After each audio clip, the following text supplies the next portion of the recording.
கையில் கொஞ்சம் காசு இருந்தால் நீதான் அதற்கு எஜமானன். கழுத்து வரைக்கும் காசு இருந்தால் அதுதான் உனக்கு எஜமானன். வாழ்வின் அர்த்தம் புரிந்துவிடு, வாழ்க்கையை வாரி குடித்துவிடு. ஒருவன் ஒருவன் முதலாளி, உலகில் மற்றவன் தொழிலாளி.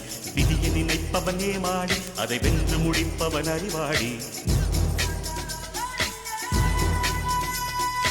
ஒருவன் ஒருவன் முதலாளி, உலகில் மற்றவன் தொழிலாளி. விதியை நினைப்பவன் ஏமாடி, அதை வென்று முடிப்பவன் அறிவாளி. பூமியை வெல்ல ஆயுதம் எதற்கு, புப்பரிக்க கோடரி எதற்கு, பொன்னோ பொருளோ பொற்களம் எதற்கு, ஆசை துறந்தால் அகிலம் உனக்கு.